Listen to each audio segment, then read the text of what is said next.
I think we're live.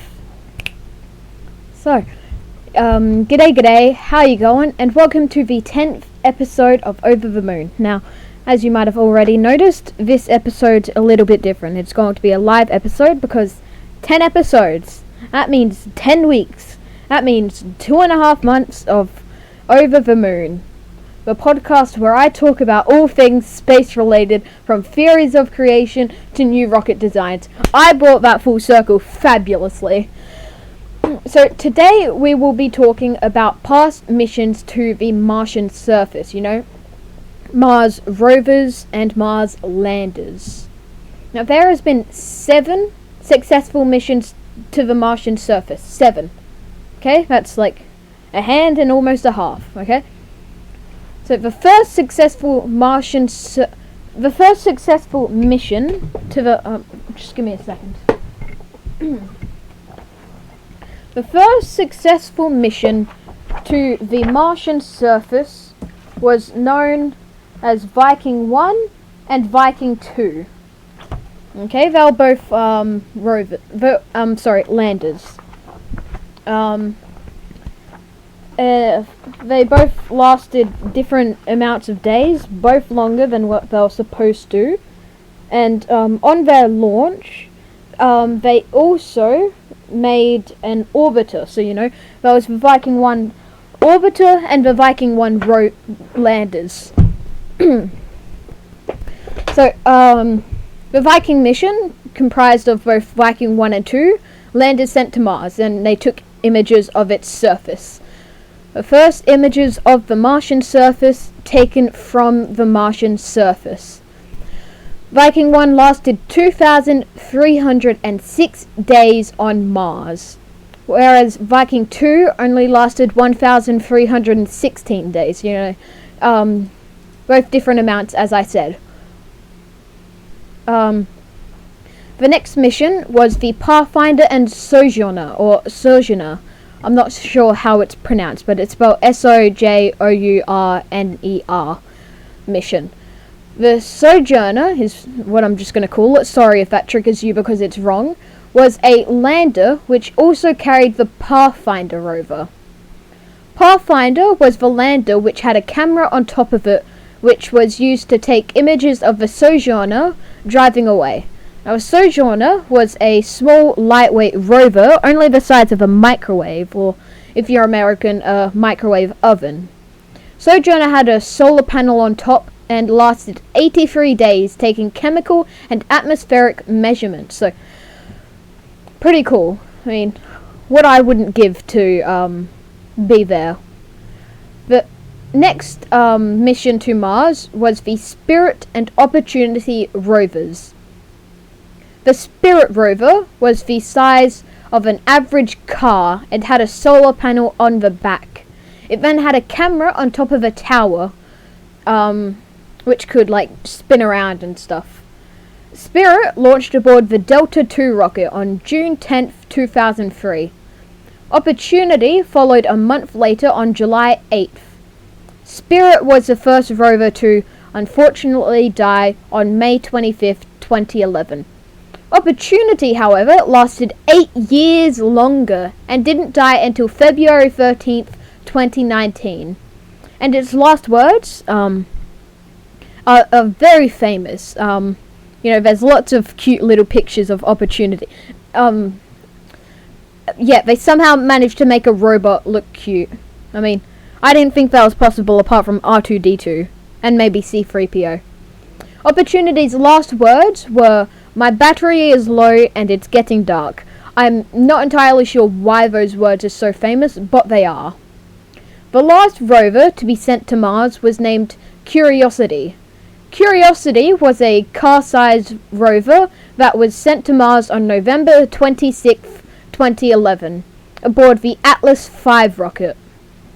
The Curiosity rover had a large tower on it, but rather than being in the middle, Spirit and Opportunity, their camera tower is in the middle, normal people, it had it on its right. The Curiosity rover was and still is. This rover is currently still going around on the surface. Which is pretty cool if you think about it.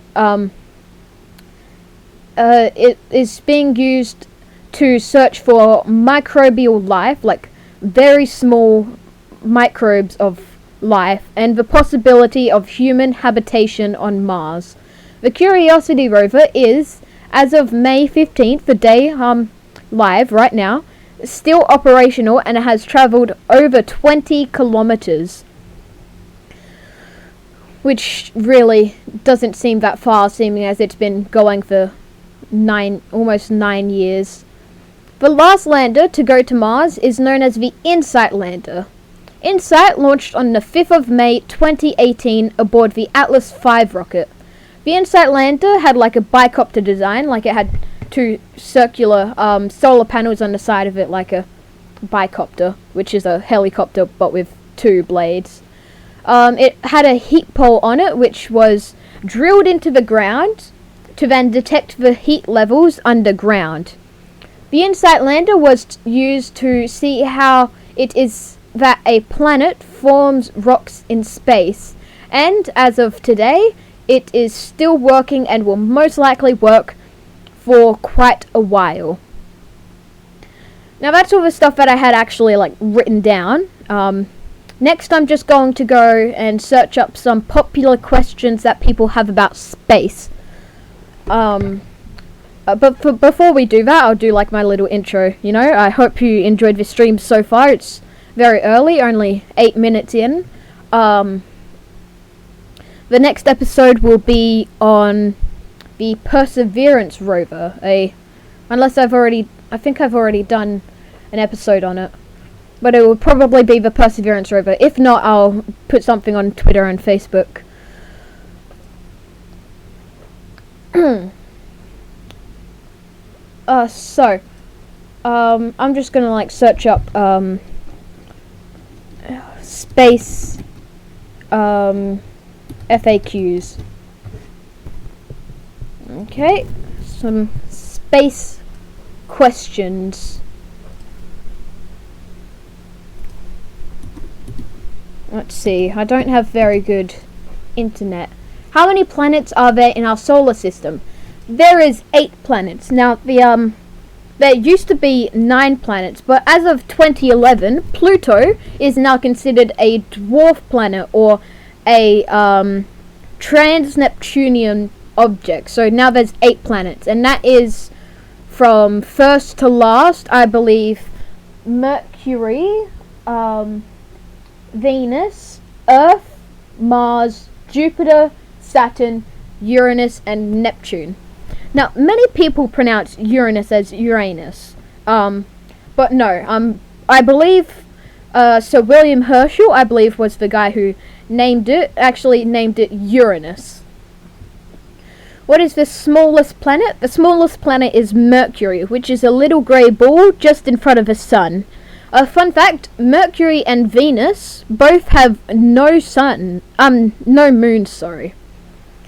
Yeah, so our planet, it has one moon, the moon, or I believe it's also called Luna, and Mars has 2 moons, named Phobos and Deimos. Saturn and Jupiter have, collectively almost 200 moons. They've just got a bunch of asteroids following them. I'm not sure how many moons Uranus and Neptune have, though.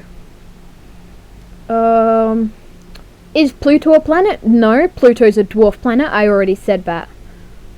Oh, sorry. It was in... Wait. When was Pluto downgraded? August 2006, not 2011. I apologize for that. Pluto is 2,368 kilometers wide. Pluto was discovered on the 18th of February. Who discovered Pluto? Clyde W. Tombaugh.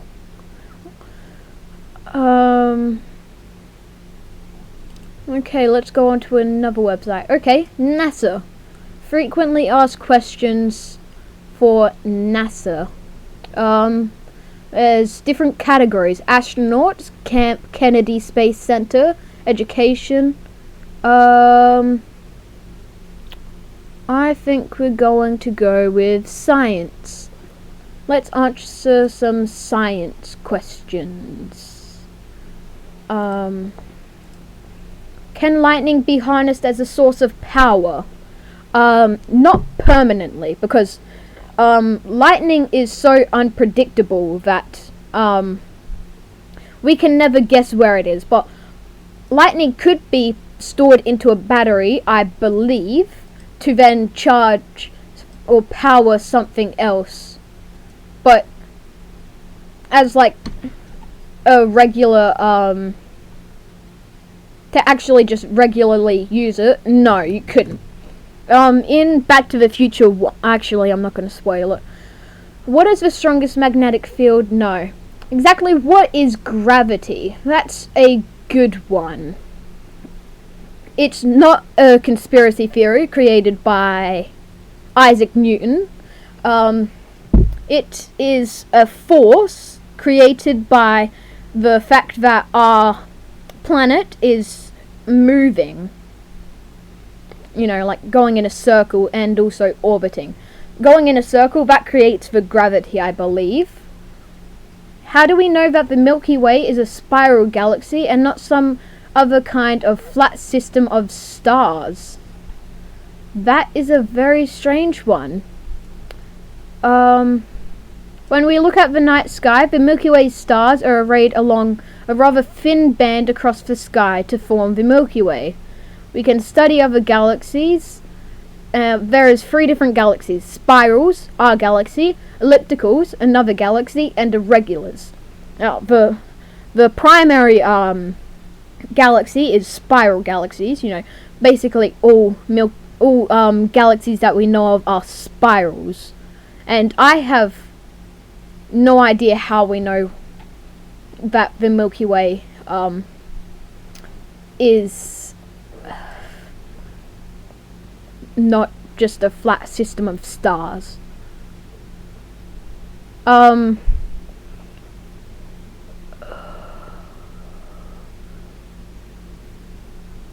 can the Hubble Space Telescope see distant galaxies but not objects beyond Pluto?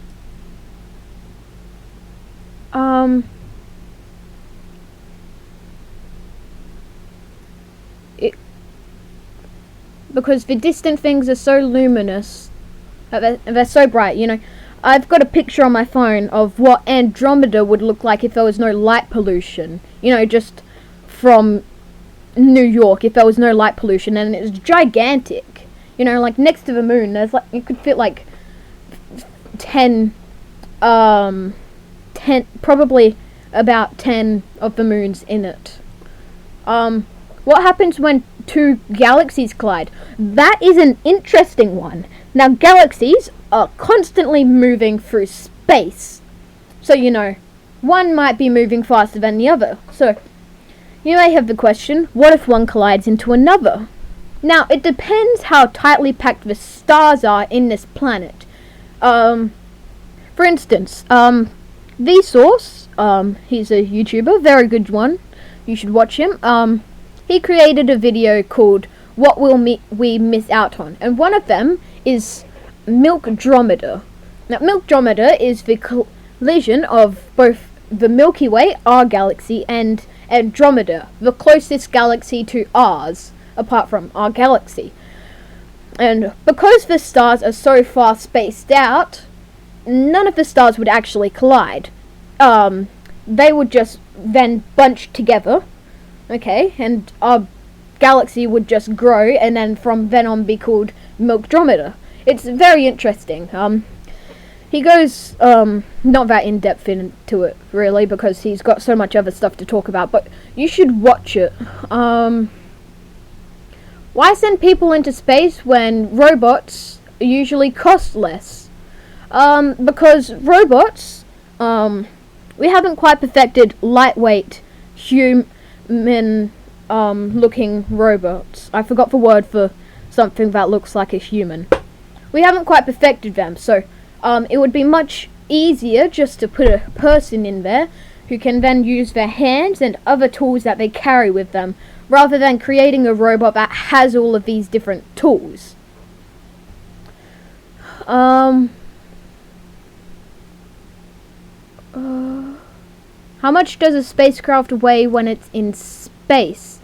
It basically weighs nothing. It actually weighs something, but because there's no gravity, it doesn't fall, so it's basically weightless. Someone, however, couldn't push anything, despite the fact that it's weightless, because usually something that we put into space is put into an orbit, unless it's meant to be landed. So then the gravitational pull of that planet will keep it in its orbit and be trying to pull it towards the planet. And also you just end up like pushing yourself away from it rather than pushing it. Did we really land on the moon? Yes, we did. One of my episodes I actually go into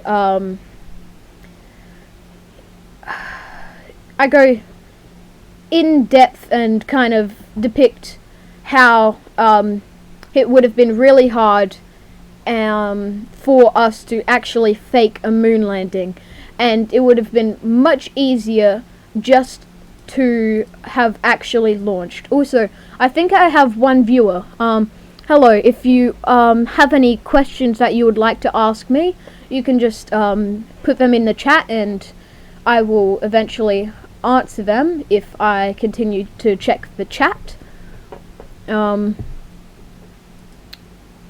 Okay, what are some other questions? Did NASA claim the moon as a property of the US when it planted a flag on the moon? Okay. No. I'm sorry, I didn't read all the question. Like Columbus did when he landed in America. No. Legally, by a treaty called the Outer Space Treaty, no celestial object in space can be owned by a country. Now, a man can go on there and create something, like a man could go onto the moon and create something on the moon, like a moon habitat, and that would then be owned by America or by that guy, but the country cannot own the place itself. Now, they could build so much on it that they basically own it, but they cannot literally just own it.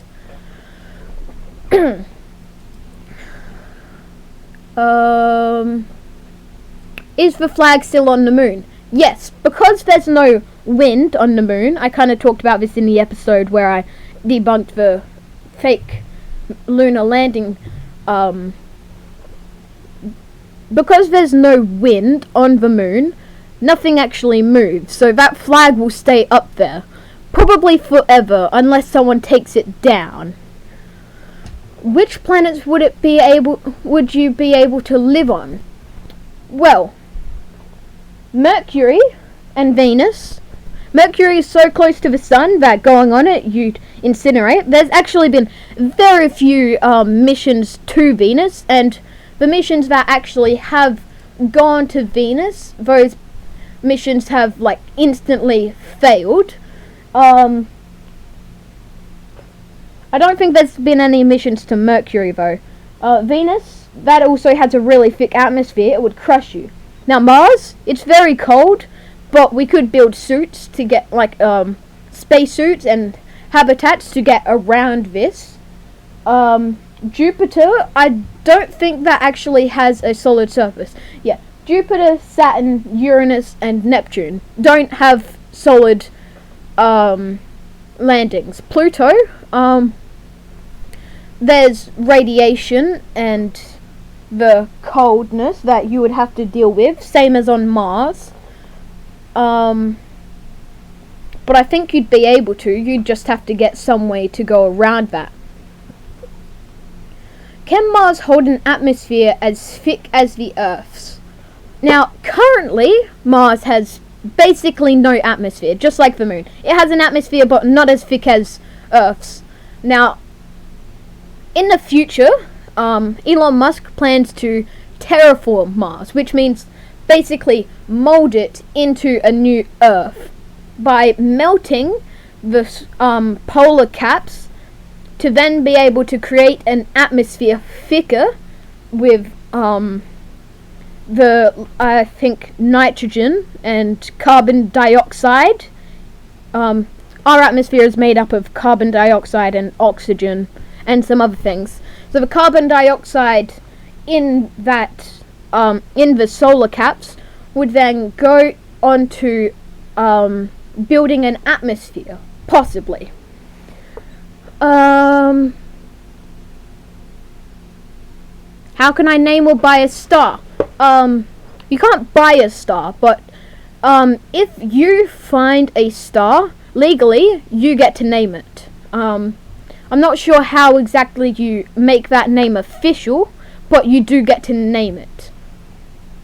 How are stars born? Now that's an interesting one. We haven't actually been able to observe one, but as far as I know, the process is pretty simple.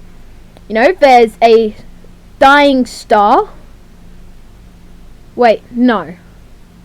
I started at the end. I'm actually not sure. I know how a black hole is born. A star dies, and then it goes on through a couple processes, and either becomes a neutron star or a black hole. How are stars born? I am not actually sure. A star is born when atoms of light elements are squeezed under enough pressure for the nuclei to undergo fusion. Now that was a bit of a more scientific explanation. Basically, when light all gets very close, when there's a lot of light in one place, if there's enough force, it'll basically just squish together and become a star. I think is the basic explanation of how it works. Okay, we're going to go on to another episode. Another website. Actually, let's go on to the astronauts area of NASA's FAQs. What email address or post do add? No, that's not very interesting. How do I become an astronaut? To become an astronaut, you have to write a letter, basically an application. Now, every now and then, not very often, NASA opens up its recruitment for astronauts. When that happens, you have to send in a resume to the Johnson Space Center in Houston, Texas. There's usually like 2,000 applicants every time. Someone has to go through all of those resumes, like a whole board of people, go through those resumes. They choose the most interesting, the best people. They call those people in, usually a couple hundred. They call those people in to do interviews. After that, you put in another resume. They look at those again, do some more interviews, and then they let in usually between 6 and 10 people. What was the first song in space? That one's not actually here, it's just an interesting thing. The first song in space, the first song sung in space, or played in space, was actually Happy Birthday. I just thought that was kind of interesting. Now I'm just going to have a little break. I'm going to get a drink. I'll come back in maybe a minute or two. Stay tuned for the next, when I come back.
mess that up? Did I mess that up? I hope I didn't mess that up. We're back, and I found some more questions. Quite a lot of them. Now, have aliens ever visited Earth? No. At least not, we don't know that. There is very much a chance that aliens did visit Earth, maybe in the dinosaur ages or caveman ages, and they just thought, it's not that interesting, let's just move on. But it's more likely that, no, aliens haven't visited Earth. Galaxies look stationary, so why do scientists say they rotate?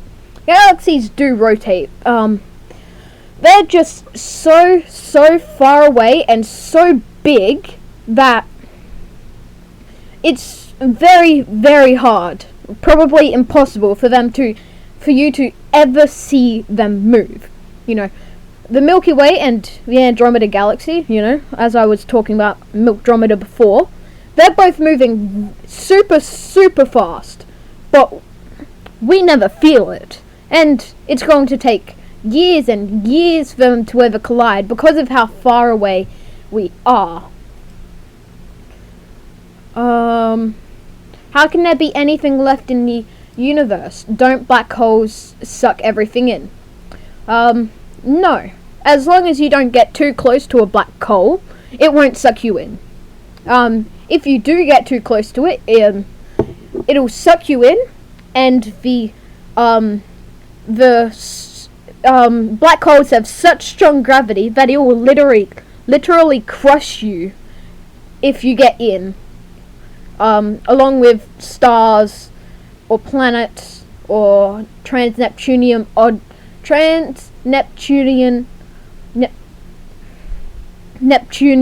objects that get sucked in. How do space probes make it past the asteroid belt without crashing? Now, the asteroid belt, this is talking about not the Kuiper belt. Now, the Kuiper belt is a asteroid belt surrounding our entire solar system.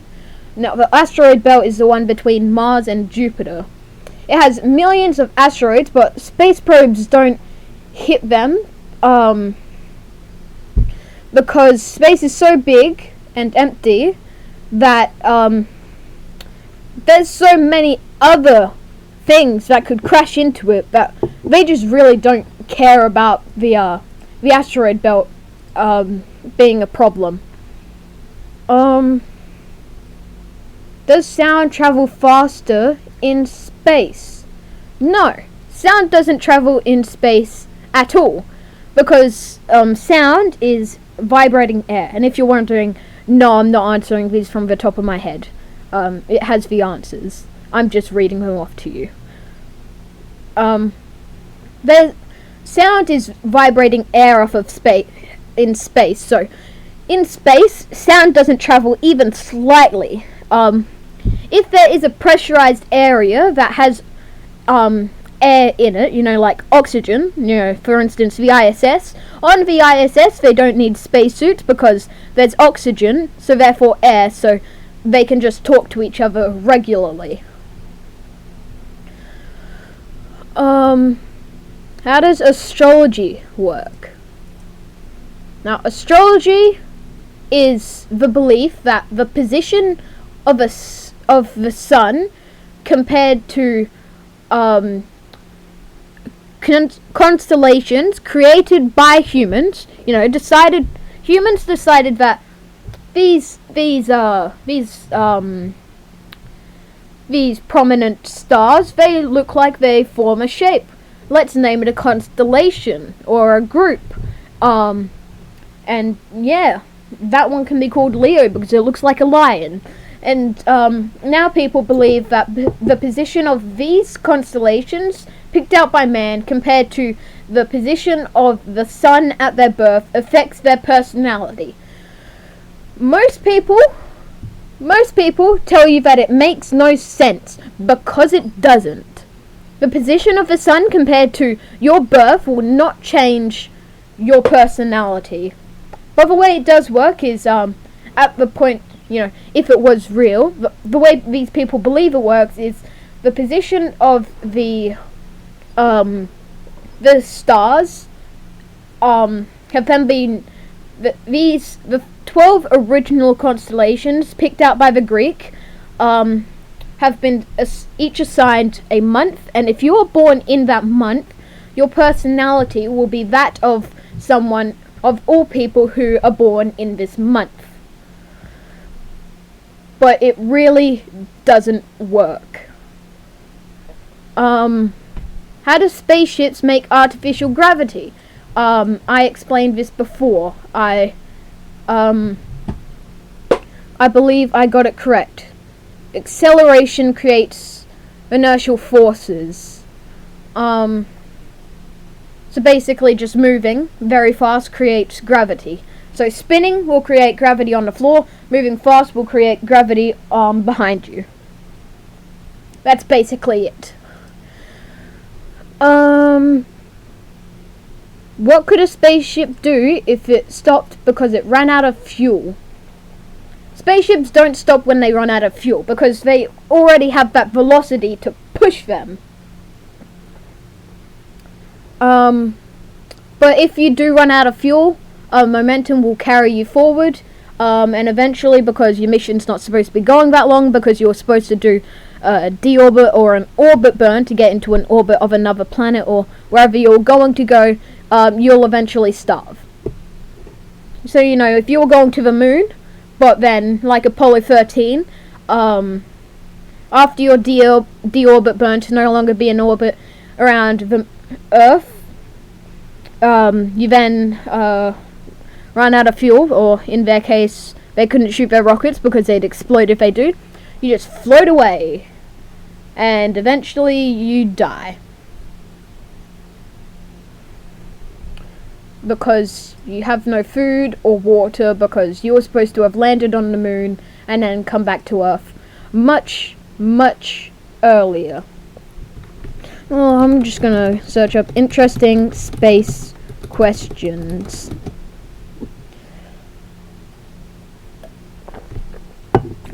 What is the most interesting fact about space? Nope, that's just a fact. Frequently asked questions about astronomy and space. Where does space begin? Now, space itself is just the weightless, gravityless area outside, but from Earth, space starts at 100 kilometers up.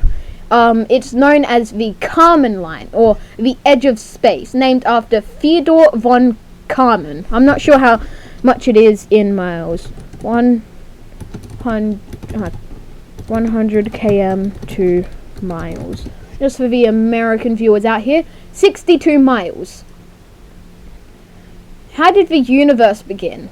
I've got an episode, my first episode actually, is on the Big Bang Theory. That's the most logical, I believe, explanation on the beginning of the universe.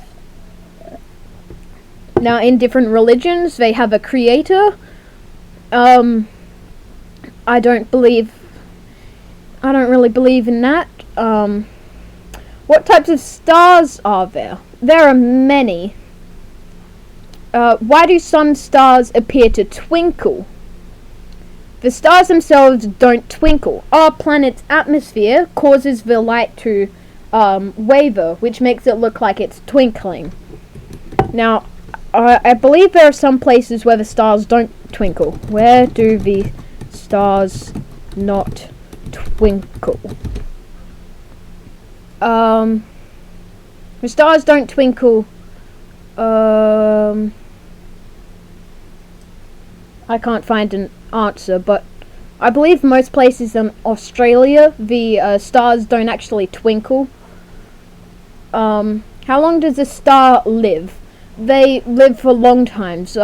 We haven't actually ever been able to observe a star die, except for Betelgeuse. Betelgeuse is a star that is currently on the verge of death. On the verge of death means like in the next few hundred years. But otherwise, we don't really know what happens when a star dies. We just have our guesses. What is it like to live and work in space? Now, a while ago, Scott Kelly, who was an astronaut, him and his twin, I'm not sure what his name is, they both spent a year in space. Now, being in space, because of the low gravity, your bone density and your organs weaken, Your bones are more brittle, which means they're not as strong. So, like, astronauts who come home from space, they can usually barely walk a lot of the time. And their organs, if you stay in space too long, because there's less gravity, they don't have...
So, as I was saying, being in space, because there's no gravity, your heart and your other organs don't need to work as much, same as your muscles and your bones. They don't need to work as much because there's nothing forcing them to actually push. So, if you stayed in space too long, you wouldn't be able to come back. Such as if a baby was born on Mars, they most likely wouldn't be able to leave Mars because they were born with organs and muscles that weren't as strongly developed as they would need to be for an Earth baby.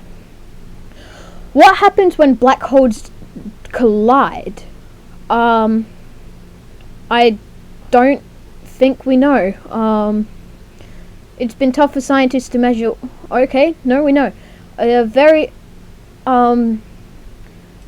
So when two black holes collide, they would create one bigger black hole because they'd suck each other in and they just expand, and then it would basically just be like a giant black hole, except you'd also be able to watch them suck in stars around them as they come closer. It would be very beautiful to watch, and if you know of it happening soon, you probably should check that out, because that sounds really interesting.